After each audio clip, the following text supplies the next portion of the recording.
Yo les amis, j'espère que vous allez bien. On se retrouve pour l'actualité madrilène et catalane. Les Barcelonais, je sais que je vous ai boudé depuis un moment, mais là on est de retour. Il y a de grosses news du côté du FC Barcelone. Karim Benzema est de retour au Real Madrid les amis, mais la question à se poser, c'est pourquoi il est actuellement à Madrid et plus précisément pourquoi il est à Valdebebas actuellement. Le FC Barcelone les amis est en négociation avec un gros joueur du Paris Saint-Germain. Et Vitor Roque, l'attaquant brésilien quant à lui qui vient tout juste d'arriver au FC Barcelone, est déjà sur le départ les gars. Ce sont les trois grosse news de cette vidéo les amis. Comme d'habitude, lâchez un petit pouce bleu, ça aide toujours au référencement. Sans plus tarder les amis, c'est parti. On commence avec les news du Real Madrid les amis. Vinicius, depuis son doublé face au Bayern Munich, la tendance a changé du côté du Real Madrid. Parce que oui, jusqu'au match face au Bayern, monsieur Jude Bellingham était celui qu'on mettait en tant que favori pour le Ballon d'Or. C'est celui qu'on appelait meilleur joueur du monde actuellement. Mais Vinicius, depuis son doublé face au Bayern Munich les amis, il a mis tout le monde d'accord. Regardez un peu Vinicius depuis son arrivée au Real Madrid, depuis qu'il a commencé à jouer la Ligue des Champions, le mec il a toujours marqué ou il a toujours été décisif face aux grands clubs. Regardez-moi ça un peu. Depuis ses débuts en Ligue des Champions avec le Real Madrid, il n'y a qu'un seul match où Vinicius n'a pas été impliqué dans un but en phase finale de la compétition. Et le pire c'est que lui, il est décisif dans les phases finales, alors qu'on a des Erling Haaland en phase finale, ils sont morts. Même Kylian Mbappé, c'est rare qu'en phase finale, voilà, il fasse des dingueries. Mais Vinicius, c'est tout le temps. Pour le reste, le numéro 7 du club espagnol, du Real Madrid, a été buteur ou passeur décisif au moins une fois pour chacune des rencontres qu'il a disputées. Le présent et l'avenir des merengues sont entre de bonnes mains. Donc là, Vinicius qui reprend le numéro 7, je pense que c'est la meilleure succession qu'il y a eu dans le football depuis un bon moment. Lionel Messi, son 10, dès qu'il est parti, on a donné son 10 à quelqu'un qui a flop juste après. Mais le numéro 7, franchement, est entre de bonnes mains. Même si avant ça, c'était dans les mains de Eden Hazard. Il a flop avec. Mais là, franchement, Vinicius, il est en train de faire du sale. Regardez un peu toutes les équipes contre qui il a marqué en Ligue des Champions. En phase finale de Ligue des Champions, je précise. Atlanta, Manchester City, Chelsea, Liverpool, Manchester City encore, Ajax. Franchement, il n'y a que de gros clubs.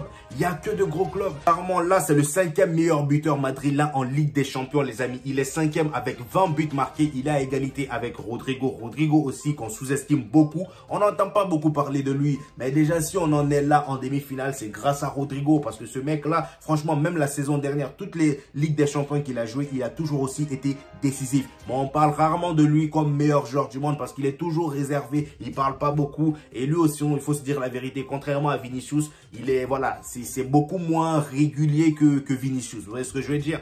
Donc là le premier c'est toujours Cristiano Ronaldo en Ligue des Champions, en tout cas pour les joueurs du Real Madrid, c'est toujours lui le numéro 1, il a 105 buts. Monsieur Karim Benzema vient en deuxième position avec 78 buts et on a Raoul avec 66 buts. Raoul aussi il a beaucoup marqué hein. Depuis la personne l'a dépassé à part Karim Benzema. Donc Rodrigo et Vinicius qui viennent juste après. Et d'ailleurs, en parlant de Rodrigo et Vinicius, les amis, dites-vous qu'ils sont passés de rivaux à coéquipiers. Regardez-moi un peu cette ancienne photo lorsqu'il jouait au Brésil. Rodrigo, il jouait dans je ne sais quel club, je crois, il jouait à Santos, si je me souviens bien. Et on a monsieur Vinicius qui jouait avec Flamengo. Regardez-moi, à cette époque-là, Vinicius portait le numéro 20 et Rodrigo portait le numéro 9. Et là, ils sont coéquipiers et depuis lors, regardez ce qu'ils font au Real Madrid. Sans attaquant, je rappelle. Regardez un peu ce qu'ils font. Imaginez ne serait-ce qu'un seul instant s'ils avaient un vrai neuf à leur côté. Ça aurait été du sale, les gars. On part du côté de Thibaut Courtois, les amis. Thibaut Courtois devrait être de retour dans les buts du Real Madrid samedi face à Cadix. Et d'ailleurs, il y a Carlo Ancelotti qui commence à dire qu'il pourrait être titulaire. Bon, c'est même pas Carlo Ancelotti qui dit ça. Faut pas que je dise n'importe quoi. J'ai vu en tout cas des rumeurs. Si je trouve la photo, je vais vous la mettre. Il y a des rumeurs qui disent qu'en gros, monsieur Thibaut Courtois pourrait être titulaire en finale, en cas de finale du Real Madrid en Ligue des Champions. Franchement, j'espère que c'est des conneries. Parce que si vous enlevez Lunin au goal pour mettre monsieur Thibaut Courtois sous prétexte que c'était le gardien numéro 1, franchement, ça serait la plus grosse bêtise que le Real Madrid ait fait de son histoire. Parce que là, c'est la saison de Lunin. Lunin n'est pas censé quitter le goal du Real Madrid. Laissez le gars, il est bon. Pourquoi vous voulez l'enlever? Franchement, je comprends pas pourquoi vous voulez l'enlever. Hein?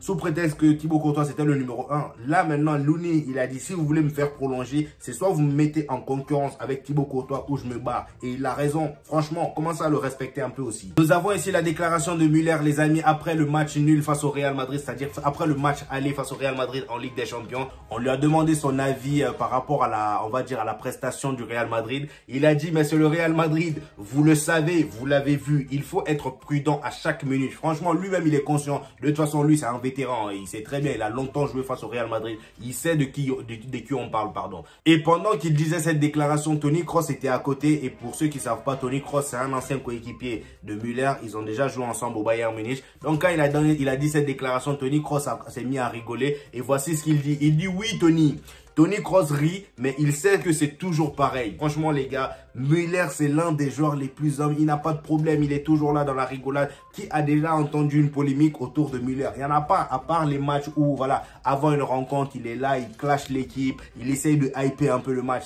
Les gars, c'est bon enfant. On a toujours connu Müller pour ça, surtout face au Paris Saint-Germain. Il les envoie toujours des pics. Mais franchement, à part ça, j'ai jamais entendu une polémique autour de Müller, les gars. Et d'ailleurs, en parlant de Toni Kroos, les amis, nous avons la paire légendaire de Toni Kroos, les gars. Je sais même plus c'est quoi le nom de cette paire, mais dites-vous que Toni Kroos, pendant toutes ces années-là, il a toujours joué avec ces chaussures-là. Voilà, il a toujours joué avec cette marque, cette version de chaussures. Les fabricants de la chaussure l'ont même proposé de lui offrir, on va dire, la nouvelle génération de cette paire. Il a dit non, il veut continuer avec ces chaussures-là. C'est devenu sa marque de fabrique carrément. Le gars, il a pris une photo, comme vous pouvez le voir, il a mis sa signature. Et le pire, dites-vous que ces crampons que vous voyez sur la photo aura disputé autant de Ligue des Champions que le FC Barcelone, voire plus. On enchaîne avec Karim Benzema, les amis. C'est la nouvelle que certaines personnes attendent. Karim Benzema est de retour au Real Madrid, les amis. Là, c'est Foot Mercato qui nous le dit. Il y a d'autres médias aussi qui nous l'ont dit, mais là, j'ai préféré prendre une capture de Foot Mercato. Voilà. Ils disent Karim Benzema est de retour au Real Madrid. C'est un retour inattendu. Karim Benzema s'est rendu à Madrid dans son ancien club du Real pour se soigner. Le Ballon d'Or 2022 a effectué le trajet vers la capitale espagnole afin de traiter sa blessure musculaire avec la médecine du club merengue pendant une semaine. Il bénéficiera des soins de son ancien club en accord avec son club actuel, c'est-à-dire Al-Ittihad. Donc Al-Ittihad l'a autorisé d'aller se soigner du côté du Real Madrid.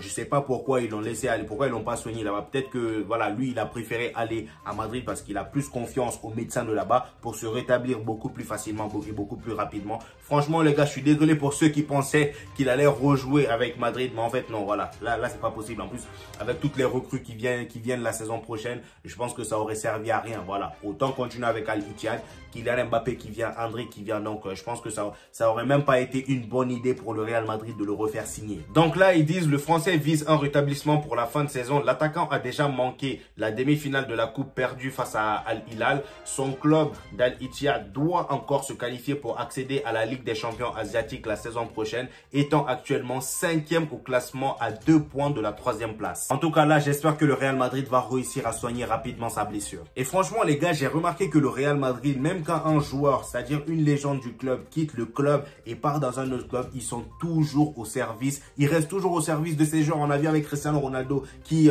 l'an dernier, je crois il y a 1 ou 2 ans, qui était revenu à Madrid pour s'entraîner. Voilà, on avait même tous cru qu'il allait re-signer à Madrid, qu'on l'avait repris. Mais en fait, pas du tout. Il était juste venu. Ils ont juste ouvert la porte de Valdebebas pour qu'il vienne s'entraîner. Et c'est pareil pour Karim Benzema. Le gars, il veut se soigner. Il a demandé à Madrid et Madrid a accepté. Franchement, ça fait plaisir de voir ça. Maintenant, les amis, nous allons partir du côté des voisins, du côté du FC Barcelone. Mes chers amis, franchement, je les aime, les Barcelonais. Ça me fait tellement rire que les commentaires des Barcelonais que je reçois sous mes vidéos, c'est une dinguerie. Donc là, on commence avec Rafinha, les amis. Le FC Barcelone n'examinera aucune offre inférieure à 70 millions pour Rafinha. Je pense que c'est correct. 70 millions pour Rafinha, c'est correct. Je sais pas, selon vous, si c'est un peu trop pour Rafinha. Mais moi, en vrai, je pense que c'est correct. J'aurais peut-être baissé un petit peu entre 50 et 60. Mais en vrai, bon, c'est pas abusé non plus 70 millions parce que Rafinha, je pense qu'il n'est pas si vieux que ça. Et en termes de performance et de prestations, au FC Barcelone, je pense que c'est l'un des tauliers en attaque parce que ces derniers matchs du FC Barcelone, c'est celui qui a été beaucoup plus en vue que les autres. Vous voyez ce que je veux dire, surtout face au Paris Saint-Germain. Les amis, avant de continuer les news du côté du FC Barcelone, j'ai sorti cette image-là pour savoir un peu quel est votre choix. Si je vous demandais de faire un choix, c'est-à-dire de la ligne la plus forte de cette photo. Donc là, on a les différentes générations du FC Barcelone, donc de 1960 à 2010. Donc là, on peut voir que 2010, on avait des Messi, Piqué, Busquets, Alves, Suarez. Et en 2000, la génération 2000, on avait Ronaldinho, Xavi, Puyol, Eto'o, Iniesta. Et la génération 90, on avait des Romario, Ronaldo, Nazario. On avait Rivaldo, on avait Koeman qui a d'ailleurs été un entraîneur du FC Barcelone. Bref, en tout cas, donnez-moi dans les commentaires, selon vous, la ligne la plus forte de cette photo. Moi, personnellement, je dirais 2010. Maintenant, j'ai envie de savoir, connaître votre avis parce qu'il y a aussi la ligne de Maradona. Donc voilà, faut bien regarder les amis. Donc j'attends vos commentaires sous la vidéo. On continue avec les news du côté du FC Barcelone les amis. Le FC Barcelone négocie déjà un joueur du Paris Saint-Germain. Selon Foot Mercato, d'après les informations des médias espagnols, le club catalan espère s'offrir un joueur du Paris Saint-Germain cet été. L'élimination face au Paris Saint-Germain a fait très mal du côté de Barcelone, même si la confiance en Xavi semble intacte, c'est-à-dire même si le club a préféré garder encore Xavi pour la saison prochaine. Ce nouvel échec européen laisse des traces. Il symbolise notamment le fait qu'aujourd'hui, le FC Barcelone ne fait plus partie du gratin européen. Il symbolise notamment le fait qu'aujourd'hui, le FC Barcelone ne fait plus partie du gratin européen, là où le Paris Saint-Germain a réussi à se faire une place. Donc là, au jour d'aujourd'hui, selon les médias, le FC Barcelone ne fait plus partie des gros clubs européens. Je ne sais pas si vous êtes du même avis. Moi, personnellement, je dirais pas ça parce que même si là, le FC Barcelone, voilà, ça fait plusieurs années maintenant en Ligue des Champions, c'est compliqué. Et là, cette année en Liga, c'est aussi compliqué. On a un Real Madrid vraiment qui est imbattable. Franchement, moi, je dirais pas ça. Le FC Barcelone reste toujours une grosse équipe. Ça se voit même là en Ligue des Champions. Je pense que si Araujo n'avait pas pris le rouge, il se serait qualifié. Je pense qu'ils auraient même tapé le Paris Saint-Germain, pardon. Ils auraient tapé le Paris Saint-Germain. Donc moi, je pense que c'est ce carton rouge-là qui a tout niqué chez eux. Mais franchement, faut pas commencer à sous-estimer le FC Barcelone. Pour moi, ça reste toujours un gros européen. Faut pas les manquer de respect, les gars. Donc, ils disent un constat difficile à assumer pour beaucoup. Ah bah ouais, pour moi, j'ai du mal. Même si je suis madrilène, j'ai du mal à me dire que le Barça ne fait plus partie du gratin européen. Je peux pas accepter ça. Donc, ils disent un constat difficile à assumer pour beaucoup et une spirale négative qui semble difficile à inverser, notamment parce que la situation financière du club est désastreuse. Il faut tout de même souligner que la Masia est plutôt productive en ce moment et qu'elle sort encore de sacrées pépites qui peuvent permettre au FC Barcelone d'avoir un peu d'espoir en vue des années à venir. Il faudra donc, comme ce fut déjà le cas ces derniers mercato, se renforcer en visant des bonnes affaires. Et comme l'explique El Chiringuito, le FC Barcelone pourrait en avoir trouvé une à Paris. Donc là, le FC Barcelone a trouvé un joueur, une bonne affaire au Paris Saint-Germain. Et c'est un ancien de la maison, donc un ancien joueur du FC Barcelone. C'est donc Xavi Simons, les amis. Donc pour ceux qui attendaient, voilà, qui se demandaient c'est qui le joueur sur lequel le FC Barcelone veut se rabattre, c'est Xavi Simons, les amis. Xavi Simons qui joue actuellement avec Leipzig. Il est très performant. Il a tout cassé en Eredivisie avec PSV Eindhoven. Là, il est à Leipzig. C'est carrément devenu un titulaire indiscutable là-bas. Donc là, ils disent le milieu de terrain offensif néerlandais cartonne à Leipzig. Et les Catalans aimeraient bien le faire revenir pour une saison au moins. Et en plus de ça, les gars, Xavi Simons n'est pas contre l'idée de revenir au FC Barcelone. Vraiment, ça l'enchante même le fait de revenir au FC Barcelone. Le FC Barcelone travaille déjà sur ce dossier et les relations avec le Paris Saint-Germain se sont récemment améliorées, ce qui facilite un prêt. Les deux directions auraient discuté de ce dossier lors du repas d'avant-match et les Catalans se montrent très optimistes. Le principal concerné, lui, serait très attiré par l'idée d'être prêté au FC Barcelone pour une saison. On imagine cependant que Luis Enrique aura son mot à dire dans ce dossier, puisqu'il pourrait prendre la décision de conserver le joueur qui a marqué 7 buts et délivré 11 passes décisives quand même en 30 rencontres de Bundesliga. Franchement, là, Xavi Simons, les gars, il est en train de faire une excellente saison et j'espère que le FC Barcelone au moins l'aura parce que ça serait vraiment parfait qu'il le reprenne. Mais là, ça m'étonnerait que Luis Enrique le laisse partir du côté du FC Barcelone parce que là, avec le milieu qu'ils ont, le Paris Saint-Germain, je pense qu'un Xavi Simons dans leur milieu le ferait vraiment énormément de bien. Je pense que Xavi Simons, dans ce milieu du Paris Saint-Germain, il aurait sa place à 100%. Là, je suis sûr et certain. À moins qu'ils ne veulent pas faire jouer les jeunes. Mais en tout cas, Xavi Simons, je ne vois pas qui pourra le sauter dans ce milieu du Paris Saint-Germain. Bref, les amis, on enchaîne avec Fermín López. Fermín López, mine de rien, les gars, c'est l'un des joueurs les plus décisifs du FC Barcelone, si ce n'est le plus décisif d'ailleurs, surtout dans les grands matchs, parce que regardez un peu, Fermín López a été buteur contre Naples en 8e de finale de Ligue des Champions, un très beau but d'ailleurs. Il a été buteur contre l'Atlético de Madrid au Metropolitano, voilà, encore un gros match où il est décisif. Il a aussi été buteur face au Real Madrid au Santiago Bernabéu, donc là il n'y a que les gros matchs. Franchement, ce mec là, je sais pas comment, je vous avais dit une fois que ce mec là aurait la capacité de mettre Pedri au banc, je vous avais dit ça, mais il y en a plein qui m'ont dit ah non, Pedri il est loin devant lui. Aujourd'hui, qui est titulaire? Aujourd'hui, qui est titulaire? Pour moi, Fermín López, si j'étais à la place du Xavi, jamais je mettrais Pedri devant Fermín López. Pour moi, je le trouve beaucoup plus complet. Voilà, il est beaucoup plus apte à marquer, faire des passes, à se battre que Pedri. Pedri, déjà, physiquement, il est moins bon actuellement. Dans la finition, il est moins bon. Il tire pas beaucoup. Certes, en passe, il est bien. Dans la gestion du jeu, tout ça, il est bien. Mais Fermín aussi, il est bon.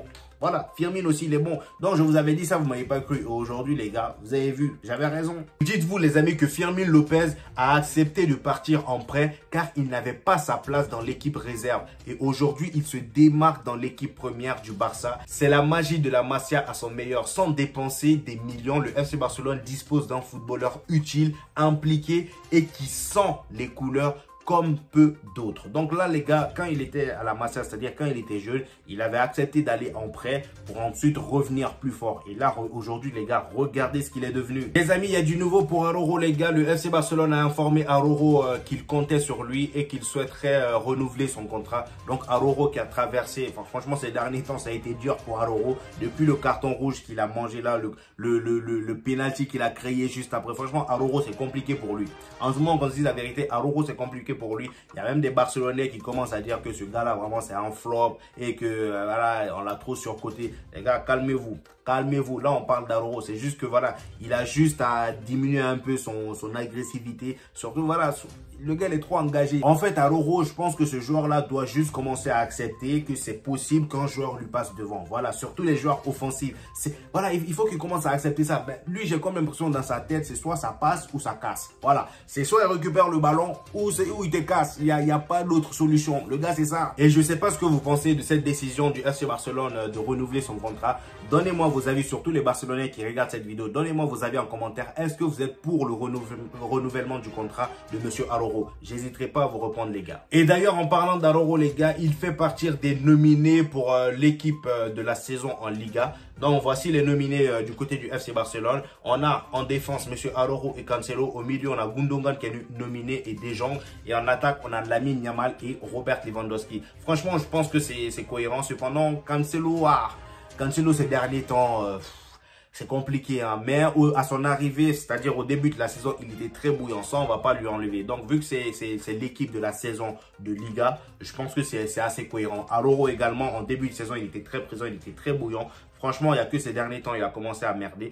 Mais franchement, je pense que c'est cohérent. Du côté du FC Barcelone, ce sont les nominés. On termine, les amis, avec Vitor Roque, l'attaquant brésilien qui vient tout juste d'arriver au FC Barcelone. Et là, ça parle déjà d'un départ. Le gars, il est venu même pas une saison. Il doit déjà se barrer. Regardez ce qui est dit. Le FC Barcelone cherche à prêter Vitor Roque pour la saison prochaine. Parce que oui, Robert Lewandowski sera encore là la saison prochaine. Et vu qu'il est encore là, ça dit que je pense que lui, il va pas encore avoir beaucoup de temps de jeu. Hein.